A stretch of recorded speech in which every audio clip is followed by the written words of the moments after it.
आज Sensex 100 point नीचे तो कल 100 पॉइंट ऊपर, कभी निफ्टी 50 पॉइंट नीचे तो किसी दिन ऊपर। हर रोज ये सेंसेक्स और निफ्टी ऊपर नीचे होते रहते हैं। तो कई बार आप लोगों के मन में सवाल आता होगा कि आखिर ये सेंसेक्स और निफ्टी दर्शाते क्या हैं, ये कैसे बने हुए हैं और ये ऊपर नीचे क्यों होते हैं, क्या वो रीजन है कि ये रोज फ्लक्चुएट होते हैं। तो आज इस वीडियो में मैं आपको समझाऊंगा सेंसेक्स और निफ्टी के बारे में सब कुछ, कि इनके डेली मूवमेंट्स क्यों होते हैं और आपको उन्हें कैसे इंटरप्रेट करना है ताकि आप इनके मूवमेंट के बेसिस पे बेटर डिसीजंस ले सकें। नमस्कार दोस्तों, आज हम जानते हैं सेंसेक्स और निफ्टी का पूरा सच फिनोलॉजी में। तो दिन भर ना जाने कितने ही बिजनेस न्यूज चैनल्स सेंसेक्स और निफ्टी में उतार चढ़ाव को रियल टाइम लाइव रिपोर्ट करते रहते हैं, जैसे दुनिया की सबसे जरूरी चीज यही हो गई और सेंसेक्स अगर 200 पॉइंट गिर जाएगा तो पता नहीं क्या हो जाएगा। तो आज मैं आपको बताता हूं कि ये सेंसेक्स और निफ्टी हैं क्या। देखिए, चुनाव में हम सब देखते हैं कि जब भी चुनाव होते हैं तो ओपिनियन पोल या एग्जिट पोल्स आते हैं, रिजल्ट के पहले एग्जिट पोल्स आते हैं। तो ये एग्जिट पोल क्यों आते हैं, इसका सिंपल सा रीजन है ताकि आपको एक अंदाजा लग जाए कि ये इलेक्शन किस तरफ जाने वाला है। लेकिन हमेशा एग्जिट पोल सही हो ऐसा जरूरी नहीं। ज्यादातर समय 60-70% of the times exit poll सही होते हैं, लेकिन वो हर बार सही नहीं होते। क्यों सही नहीं होते? क्योंकि एग्जिट पोल में अगर लाखों वोटर्स हैं तो उनमें से कुछ हजार लोगों से पूछा जाता है, एक छोटे से सैंपल से पूछा जाता है कि आपने किस पार्टी को वोट दिया, और उस सैंपल के हिसाब से ये अंदाजा लगाया जाता है कि लाखों लोगों ने किसे वोट दिया होगा। तो कई बार वो सैंपल लाखों लोगों के ओपिनियन को सही नहीं बता पाता, कभी कभी बता भी देता है। तो स्टॉक मार्केट में, भारतीय स्टॉक मार्केट में 3,500-4 हजार कंपनियां लिस्टेड हैं। अब उन 4,000 कंपनियों का रोज आप प्राइस तो देख नहीं सकते, लेकिन आपको एक जनरल अंदाजा चाहिए कि आज मार्केट कहां जा रहा है, ज्यादातर कंपनियां आज बढ़ रही हैं या आज गिर रही हैं, मार्केट का सेंटिमेंट या डायरेक्शन क्या है। तो बेसिकली सेंसेक्स और निफ्टी एक तरह का एग्जिट पोल है जो एक छोटे सैंपल साइज से ये प्रिडिक्ट करने की कोशिश करता है कि ओवरऑल मार्केट कहां जा रहा है। तो सेंसेक्स में 30 कंपनियां हैं, निफ्टी में 50 कंपनियां हैं। वो 30 कंपनियों के डायरेक्शन से सेंसेक्स आपको एक जनरल ओपिनियन देता है कि आज मार्केट बढ़ा हुआ है या गिरा हुआ है। वैसे ही निफ्टी 50 कंपनियों के एक छोटे से सैंपल से आपको मार्केट मूवमेंट का ओपिनियन देता है। ज्यादातर समय ऐसा होता है कि ये 50 कंपनियां जहां जा रही हैं, क्योंकि ये 50 सबसे बड़ी कंपनियां हैं जो निफ्टी में हैं, वही पूरा मार्केट जाता है। 60-70% बार ऐसा ही होता है, लेकिन हर बार ऐसा हो जरूरी नहीं है। इसीलिए सेंसेक्स या निफ्टी पे आपको आंख बंद करके भरोसा नहीं करना है। वो बस एक आपका टाइम बचाने के लिए, एक जनरल शॉर्ट टाइम में आइडिया देने के लिए बना हुआ इंडेक्स है। तो अब जानते हैं कि सेंसेक्स और निफ्टी बनता कैसे है। देखिए, सेंसेक्स में है 30 बड़ी कंपनियां, निफ्टी में है 50 बड़ी कंपनियां। हम सेंसेक्स का एग्जाम्पल लेते हैं। सेंसेक्स में 30 बड़ी कंपनियां हैं फ्री फ्लोट मार्केट कैपिटलाइजेशन के हिसाब से। यानी कि पहले हम बात करते हैं मार्केट कैपिटलाइजेशन की। मार्केट कैपिटलाइजेशन क्या होता है कि कंपनी के एक शेयर का दाम कितना है। जैसे कंपनी के एक शेयर का दाम है 20 रुपए और उस कंपनी के टोटल शेयर्स कितने हैं। तो जैसे किसी कंपनी के अगर 5 शेयर्स हैं और एक कंपनी के शेयर का दाम है 20 रुपए, तो price of 1 share into number of shares, 5 into 20, इस केस में हो गया 100 रुपए। तो ये 100 रुपए उस कंपनी का मार्केट कैपिटलाइजेशन हुआ। लेकिन सिर्फ मार्केट कैपिटलाइजेशन से कंपनियां सेंसेक्स में इंक्लूड नहीं होती। सेंसेक्स में इंक्लूड होती हैं फ्री फ्लोट मार्केट कैपिटलाइजेशन से। अब फ्री फ्लोट क्या है?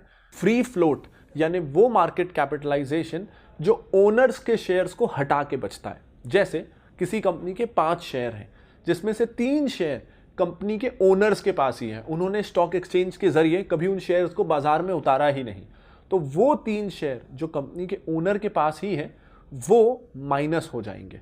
यानी अब इसी कंपनी के जिसके 5 शेयर हैं और 20 रुपए का एक शेयर है, उसमें से अगर 3 ओनर के पास ही है तो इस कंपनी का free float market capitalisation count होगा 2 शेयर्स जो पब्लिक के पास हैं इंटू 20 रुपए, यानी 40 रुपए।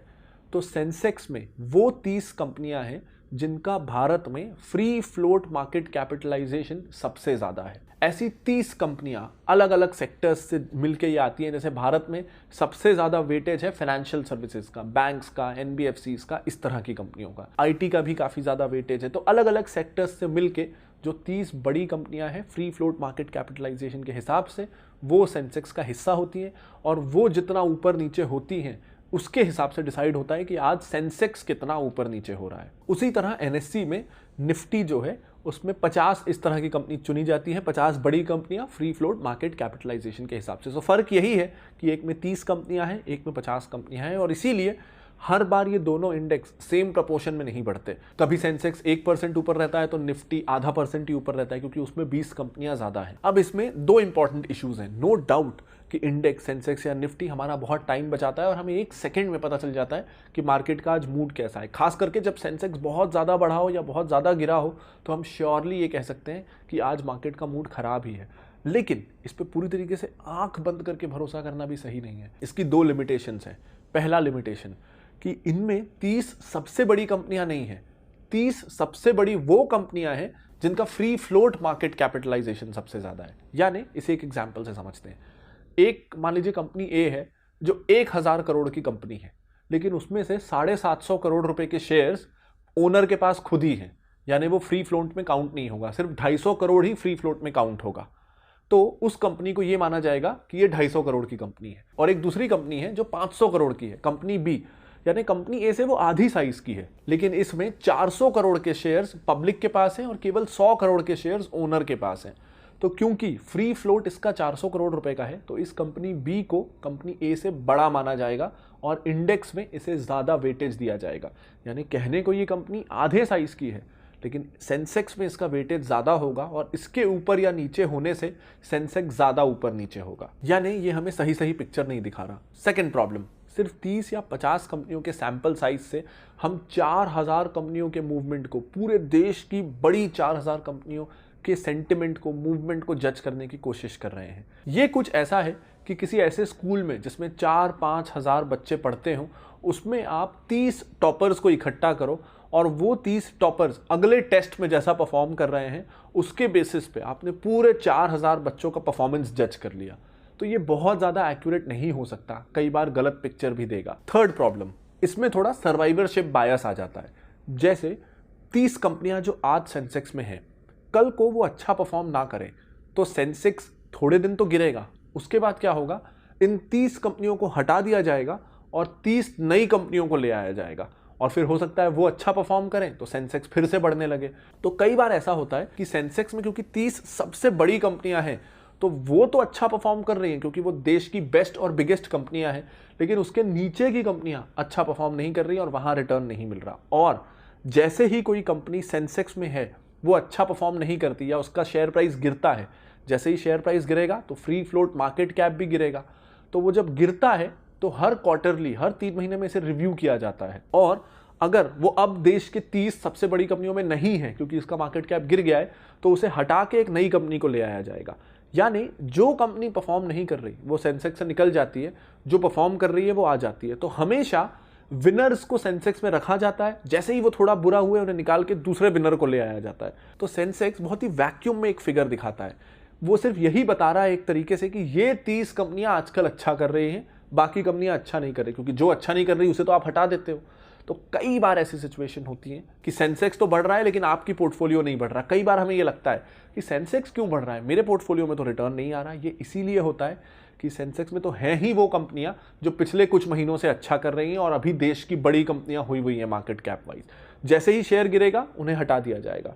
तो अपने परफॉर्मेंस को बहुत ज़्यादा सेंसेक्स से कंपेयर ना करें, क्योंकि सेंसेक्स में टेम्पररीली विनर्स आते रहते हैं। तो अब इससे अगला सवाल उठता है कि अगर ऐसा है कि सेंसेक्स में बेस्ट 30 परफॉर्मिंग कंपनियां जो बिगेस्ट हो गई हैं मार्केट कैप वाली वो हैं, तो क्या हमको भी उन कंपनीज में इन्वेस्ट कर लेना चाहिए?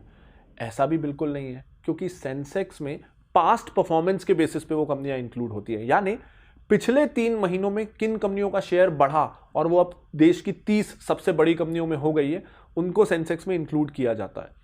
तो जब तक, कई बार ऐसा होता है कि जब तक वो कंपनियां सेंसेक्स में इंक्लूड हुई और आपको पता चले कि अच्छा ये कंपनी अब सेंसेक्स में इंक्लूड हुई है तो मैं ले लेता हूं, तब तक वो कंपनी ऑलरेडी बहुत महंगी हो चुकी रहती है, उसमें वैल्यू नहीं बचती, वो ओवर वैल्यूड हो गई रहती है। और ऐसे में अब अगर आप उस कंपनी में निवेश करेंगे तो आप काफ़ी महंगे में उस कंपनी को एंटर करेंगे, ऐसा हो सकता है। क्योंकि स्टॉक मार्केट में आपको विनर्स के पीछे पीछे नहीं भागना है, विनर को पहले ही आइडेंटिफाई करना है। जैसे रेस में आपको सही घोड़े पे रेस शुरू होने के पहले दांव लगाना है। रेस शुरू हो जाए और जो घोड़ा आगे है आप दौड़ के उसे पकड़ नहीं सकते, उसी तरह सेंसेक्स में कौन सी कंपनी अगले साल आ सकती है, कौन सी कंपनी अब देश की सबसे बड़ी 30 कंपनियों में शामिल हो सकती है, ऐसा अगर आप आज आइडेंटिफाई कर सकें तो वो बहुत अच्छा है। एक बार वो सेंसेक्स में शामिल हो जाए फिर उसमें इन्वेस्ट करना हर बार ये प्रॉफिटेबल नहीं होने वाला है। और बेसिकली अगर आपको इस वीडियो से कोई एक चीज अपने साथ लेके जानी है तो वो ये कि अपनी पोर्टफोलियो को सेंसेक्स से हमेशा कंपेयर ना करें। आपकी पोर्टफोलियो अलग है, वो देश की टॉप 30 कंपनियों से नहीं बनी है। अगर आप मिड कैप स्मॉल कैप में इन्वेस्ट कर रहे हैं तो पिछले 2 साल में हो सकता है आपको अच्छा रिटर्न ना मिला हो, लेकिन वहाँ बहुत ज़्यादा वैल्यू है, वहाँ बहुत अंडर वैल्यूड स्टॉक्स हैं। आज नहीं तो 1 साल बाद, 1 साल नहीं तो 2 साल बाद अगर आपकी पोर्टफोलियो में क्वालिटी मिड कैप और स्मॉल कैप स्टॉक्स हैं तो डेफिनेटली आप सेंसेक्स को आउट परफॉर्म काफ़ी अच्छे मार्जिन से कर सकते हैं। तो अगर आप आज इस वीडियो के कारण सेंसेक्स और निफ्टी को समझ पाए हो तो इस वीडियो को लाइक ज़रूर कर दीजिए और अपने फ्रेंड्स और फैमिली के साथ भी शेयर करिए ताकि उनके मिसकंसेप्शंस भी दूर हों। साथ ही इस चैनल को सब्सक्राइब करना और बेल आइकन को दबाना बिल्कुल मत भूलिएगा। अगर आप इसी तरह स्टॉक मार्केट के कंसेप्ट्स इन डेप्थ में कंसेप्चुअली प्रैक्टिकल एग्जांपल्स के साथ सीखना चाहते हैं हिंदी या इंग्लिश में, तो आप ज्वाइन कर सकते हैं मेरे अकेडमी ऑफ वैल्यू इन्वेस्टिंग के कोर्स को ऊपर दिए गए कार्ड पे और इस वीडियो के डिस्क्रिप्शन में, जहां हम 1 साल तक आपको सिखाएंगे एक एक्सपर्ट इन्वेस्टर बनना। और अगर आप जानना चाहते हैं कि मेरे कौन से फेवरेट स्टॉक्स हैं जिनको हमने सिलेक्ट किया है अगले 2-3 साल के फ्यूचर पोटेंशियल के हिसाब से, और जहां आपको मिलेंगे बहुत unique small cap, mid cap और कुछ लार्ज कैप स्टॉक्स भी जो अगले 2-3 साल में आपको अच्छा रिटर्न दे सकते हैं, तो आप ज्वाइन कर सकते हैं हमारी model portfolio service idea back को, जिसका लिंक भी आपको ऊपर कार्ड पे और इस वीडियो के डिस्क्रिप्शन में मिल जाएगा। मैं लाता रहूंगा ऐसे और बहुत सारे वीडियोस। तब तक के लिए this is Pranjal Kamra signing off. Bye bye.